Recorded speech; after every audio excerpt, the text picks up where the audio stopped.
ओम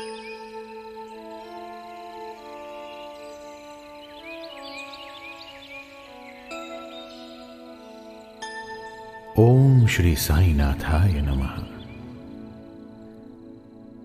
अध्याय 39 प्रारंभ। ओम श्री साईनाथाय नमः। बाबा की असीम कृपा से आज हम अध्याय 39 प्रारंभ करते हैं। सबको अचरज हो गया था संस्कृत का ज्ञान, अपने लिए बनवा दिया अपना अंतिम स्थान। इस अध्याय में बाबा का संस्कृत ज्ञान, गीता के एक श्लोक की बाबा द्वारा टीका एवं समाधि मंदिर का निर्माण, इन बातों का हम आज श्रवण करेंगे। बाबा ने गीता के एक श्लोक का अर्थ समझाया है। कुछ लोगों की ऐसी धारणा थी कि बाबा को संस्कृत भाषा का ज्ञान न था, और नाना साहेब की भी उनके प्रति ऐसी ही धारणा थी। इसका खंडन हेमाड़ पंत ने मूल मराठी ग्रंथ के 50वें अध्याय में किया है। दोनों अध्यायों का विषय एक सा होने के कारण वे यहां सम्मिलित रूप में दिए जाते हैं। प्रस्तावना। शिरडी के सौभाग्य का वर्णन कौन कर सकता है। श्री द्वारिका माई भी धन्य है, जहां श्री साईं ने आकर निवास किया और वहीं समाधिस्थ हुए। शिरडी के नर नारी भी धन्य हैं, जिन्हें साईं ने पधार कर अनुग्रहित किया और जिनके प्रेम वश ही वे दूर से चलकर वहां आए।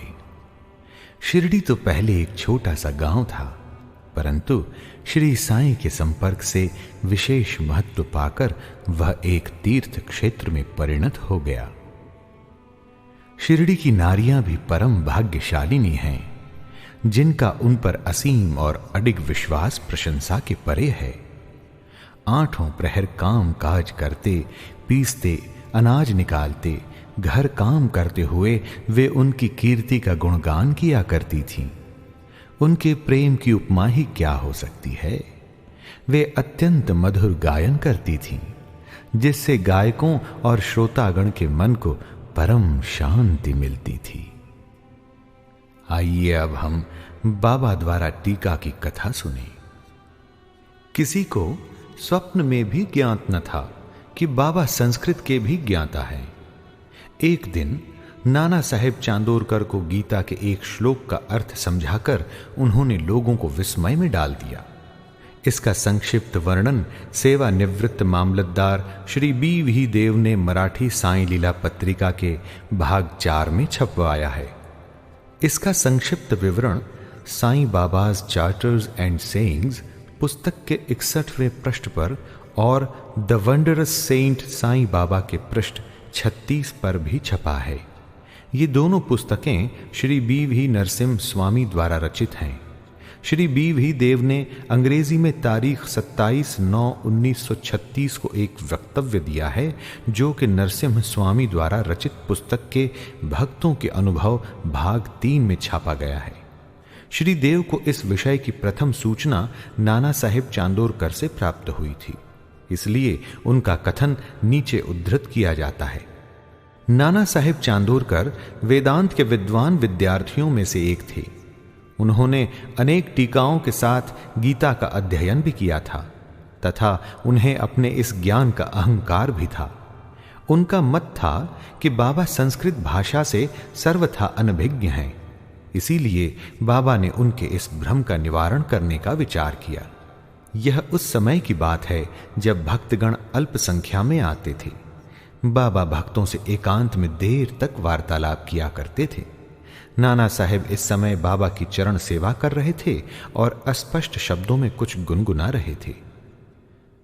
बाबा ने कहा, नाना, तुम धीरे धीरे क्या कह रहे हो? बाबा, मैं गीता के एक श्लोक का पाठ कर रहा हूं। कौन सा श्लोक है वह? ये भगवत गीता का एक श्लोक है। जरा उसे उच्च स्वर में कहो। तब नाना भगवत गीता के चौथे अध्याय का 34वां श्लोक कहने लगे। तद्विद्धि प्रणिपातेन परिप्रश्नेन सेवया उपदेक्षयन्ति ते ज्ञानम ज्ञानिनस्तत्वदर्शिनः। नाना, क्या तुम्हें इसका अर्थ विदित है? जी महाराज। यदि विदित है तो मुझे भी सुनाओ। बाबा, इसका अर्थ है तत्व को जानने वाले ज्ञानी पुरुषों को भली प्रकार दंडवत कर सेवा और निष्कपट भाव से किए गए प्रश्न द्वारा उस ज्ञान को जान। वे ज्ञानी जिन्हें सद्वस्तु अर्थात ब्रह्म की प्राप्ति हो चुकी है तुझे ज्ञान का उपदेश देंगे। नाना, मैं इस प्रकार का संकुल भावार्थ नहीं चाहता। मुझे तो प्रत्येक शब्द और उसका भाषांतरित उच्चारण करते हुए व्याकरण सम्मत अर्थ समझाओ। अब नाना एक एक शब्द का अर्थ समझाने लगे। नाना, क्या केवल साष्टांग नमस्कार करना ही पर्याप्त है? बाबा, नमस्कार करने के अतिरिक्त मैं प्रणिपात का कोई दूसरा अर्थ नहीं समझता। परिप्रश्न का क्या अर्थ है? प्रश्न पूछना। प्रश्न का क्या अर्थ है? वही। यदि परिप्रश्न और प्रश्न दोनों का अर्थ एक ही है तो फिर व्यास ने परि उपसर्ग का प्रयोग क्यों किया? क्या व्यास की बुद्धि भ्रष्ट हो गई थी? बाबा, मुझे तो परिप्रश्न का अन्य अर्थ विदित नहीं है। सेवा, यहां किस प्रकार की सेवा से आशय है? वही जो हम लोग सदा आपकी करते रहते हैं।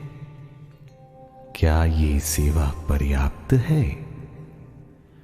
बाबा, और इससे अधिक सेवा का कोई विशिष्ट अर्थ मुझे ज्ञात नहीं है। दूसरी पंक्ति के उपदेक्षन्ति ते ज्ञानम, इसका क्या तुम ज्ञानम शब्द के स्थान पर दूसरे शब्द का प्रयोग कर इसका अर्थ कह सकते हो? जी हां। कौन सा शब्द? अज्ञानम।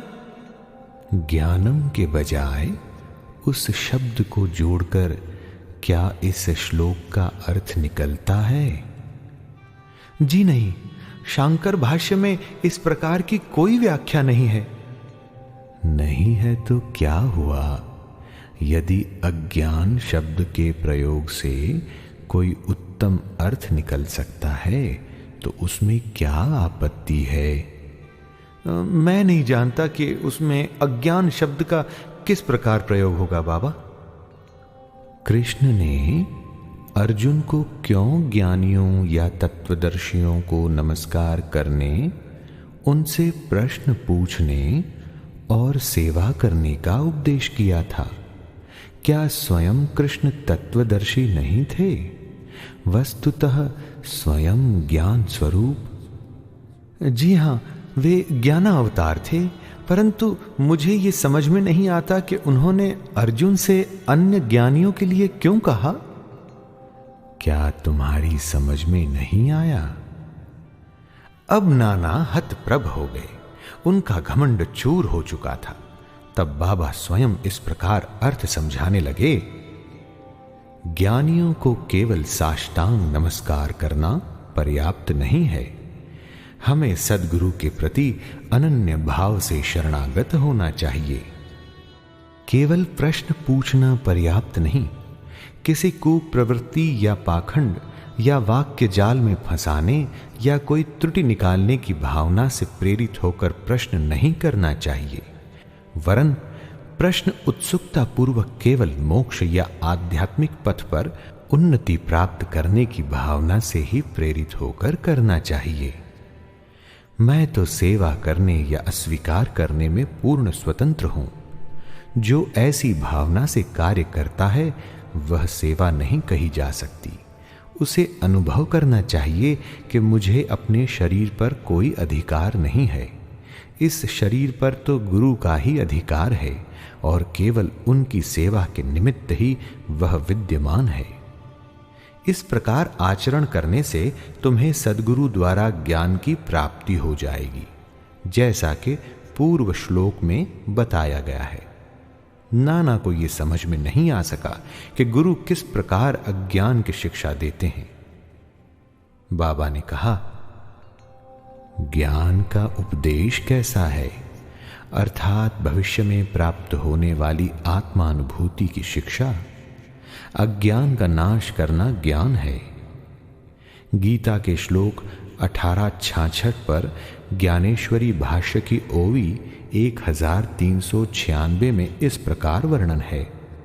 हे अर्जुन, यदि तुम्हारी निद्रा और स्वप्न भंग हो तब तुम स्वयं हो, वह इसी प्रकार है। गीता के अध्याय 5:16 के आगे टीका में लिखा है, क्या ज्ञान में अज्ञान नष्ट करने के अतिरिक्त कोई और भेद भी है? अंधकार नष्ट करने का अर्थ प्रकाश है। जब हम द्वैत नष्ट करने की चर्चा करते हैं तो हम अद्वैत की बात करते हैं। जब हम अंधकार नष्ट करने की बात करते हैं तो उसका अर्थ है कि प्रकाश की बात करते हैं। यदि हम अद्वैत की स्थिति का अनुभव करना चाहते हैं तो हमें द्वैत की भावना नष्ट करनी चाहिए। यही अद्वैत स्थिति प्राप्त होने का लक्षण है। द्वैत में रहकर अद्वैत की चर्चा कौन कर सकता है? जब तक वैसी स्थिति प्राप्त न हो तब तक क्या उसका कोई अनुभव कर सकता है? शिष्य श्री सद्गुरु के समान ही ज्ञान की मूर्ति है। उन दोनों में केवल अवस्था, उच्च अनुभूति, अद्भुत अलौकिक सत्य, अद्वितीय योग्यता और ऐश्वर्य योग में भिन्नता होती है। सद्गुरु निर्गुण निराकार सच्चिदानंद है।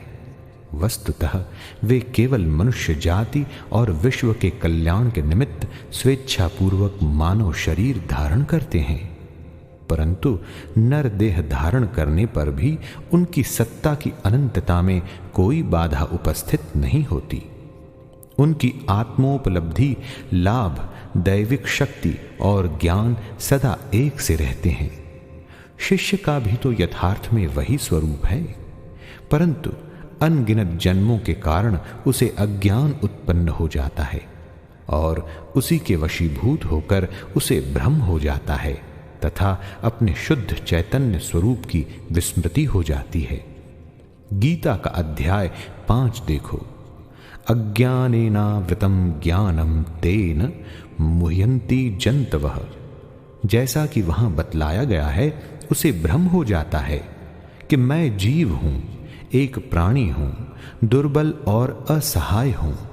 गुरु इस अज्ञान रूपी जड़ को काटकर फेंक देता है और इसीलिए उसे उपदेश करना पड़ता है। ऐसे शिष्य को जो जन्म जन्मांतरों से यह धारणा करता आया है कि मैं तो जीव, दुर्बल और असहाय हूं, गुरु सैकड़ों जन्मों तक ऐसी शिक्षा देते हैं कि तुम ही ईश्वर हो, सर्वशक्तिमान और समर्थ हो। तब कहीं जाकर उसे किंचित मात्र भास होता है कि यथार्थ में मैं ही ईश्वर हूं। सतत भ्रम में रहने के कारण ही उसे ऐसा भास होता है कि मैं शरीर हूं, एक जीव हूं तथा ईश्वर और यह विश्व मुझसे एक भिन्न वस्तु है। यह तो केवल एक भ्रम मात्र है जो अनेक जन्म धारण करने के कारण उत्पन्न हो गया है।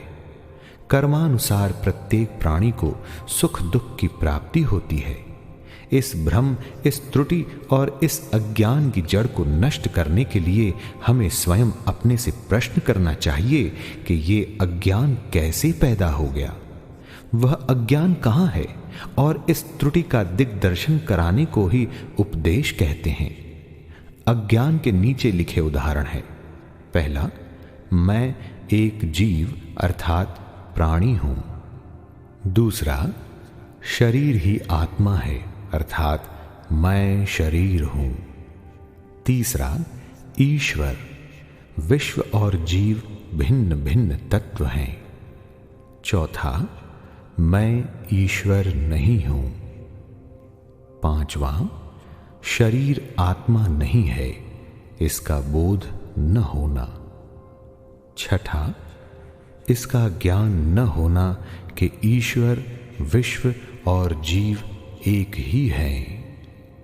जब तक इन त्रुटियों का उसे दिग्दर्शन नहीं कराया जाता, तब तक शिष्य को यह कभी अनुभव नहीं हो सकता कि ईश्वर, जीव और शरीर क्या है, उनमें क्या अन्योन्याश्रित संबंध हैं तथा वे परस्पर भिन्न हैं या अभिन्न हैं अथवा एक ही हैं। इस प्रकार की शिक्षा देना और भ्रम को दूर करना ही अज्ञान का ज्ञानोपदेश कहलाता है। अब प्रश्न ये है कि जीव जो स्वयं ज्ञान मूर्ति है, उसे ज्ञान की क्या आवश्यकता है? उपदेश का हेतु तो केवल त्रुटि को उसकी दृष्टि में लाकर अज्ञान को नष्ट करना है। बाबा ने आगे कहा, एक, प्रणिपात का अर्थ है शरणागति। दो, शरणागत होना चाहिए तन, मन, धन से अर्थात अनन्य भाव से। तीन, कृष्ण अन्य ज्ञानियों की ओर क्यों संकेत करते हैं? सद्भक्त के लिए तो प्रत्येक तत्व वासुदेव है। भगवद गीता अध्याय 7:19 अर्थात कोई भी गुरु अपने भक्त के लिए कृष्ण है और गुरु शिष्य को वासुदेव मानता है, और कृष्ण इन दोनों को अपने प्राण और आत्मा। भगवद गीता अध्याय 7:18 पर ज्ञानदेव की टीका। चूंकि श्री कृष्ण को विदित था कि ऐसे अनेक भक्त और गुरु विद्यमान हैं, इसलिए उनका महत्व बढ़ाने के लिए ही कृष्ण ने अर्जुन से ऐसा उल्लेख किया। आइए अब हम बात करते हैं समाधि मंदिर का निर्माण। बाबा जो कुछ करना चाहते थे उसकी चर्चा वे कभी नहीं करते थे। प्रत्युत आसपास ऐसा वातावरण और परिस्थिति का निर्माण कर देते थे कि लोगों को बाद में उनका निश्चित परिणाम देखकर बड़ा अचंभा होता था। समाधि मंदिर इस विषय का उदाहरण है। नागपुर के प्रसिद्ध लक्षाधिपति श्रीमान बापू साहेब बूटी सकुटुंब शिरडी में रहते थे। एक बार उन्हें विचार आया कि शिरडी में स्वयं का एक वाड़ा होना चाहिए। कुछ समय के पश्चात जब वे दीक्षित वाड़े में निद्रा ले रहे थे तो उन्हें एक स्वप्न हुआ। बाबा ने स्वप्न में आकर उनसे कहा, तुम अपना एक वाड़ा और एक मंदिर बनवाओ। श्यामा भी वहीं शयन कर रहा था और उसने भी ठीक वैसा ही स्वप्न देखा। बापू साहिब जब उठे तो उन्होंने श्यामा को रुदन करते देखकर उससे रोने का कारण पूछा। तब श्यामा कहने लगा, अभी अभी मुझे एक स्वप्न आया था कि बाबा मेरे बिल्कुल समीप आए और स्पष्ट शब्दों में कहने लगे, मंदिर के साथ वाड़ा बनवाओ, मैं समस्त भक्तों की इच्छाएं पूर्ण करूंगा। बाबा के मधुर और प्रेम पूर्ण शब्द सुनकर मेरा प्रेम उमड़ पड़ा तथा गला रुंध गया और मेरी आंखों से अश्रुओं की धारा बहने लगी, इसलिए मैं जोर जोर से रोने लगा। बापू साहेब बूटी को आश्चर्य हुआ कि दोनों के स्वप्न एक से ही हैं। धनाढ्य तो वे थे ही। उन्होंने वाड़ा निर्माण करने का निश्चय कर लिया और श्यामा के साथ बैठकर एक नक्शा खींचा। काका साहेब दीक्षित ने भी उसे स्वीकृत किया और जब नक्शा बाबा के समक्ष प्रस्तुत किया गया तो उन्होंने भी तुरंत स्वीकृति दे दी। तब निर्माण कार्य प्रारंभ कर दिया गया और श्यामा की देखरेख में नीचे मंजिल, तहखाना और कुआं बनकर तैयार हो गए। बाबा भी लेंडी को आते जाते समय परामर्श दे दिया करते थे। आगे यह कार्य बापू साहेब जोग को सौंप दिया गया। जब कार्य इस तरह चल ही रहा था, उसी समय बापू साहेब जोग को एक विचार आया कि कुछ खुला स्थान भी अवश्य होना चाहिए जिसके बीचों बीच मुरलीधर की मूर्ति की भी स्थापना की जाए। उन्होंने अपना विचार श्यामा को प्रकट किया तथा बाबा से अनुमति प्राप्त करने को कहा। जब बाबा वाड़े के पास से जा रहे थे तभी श्यामा ने बाबा से प्रश्न कर दिया। श्यामा का प्रश्न सुनकर बाबा ने स्वीकृति देते हुए कहा, जब मंदिर का कार्य पूर्ण हो जाएगा तब मैं स्वयं वहां निवास करूंगा।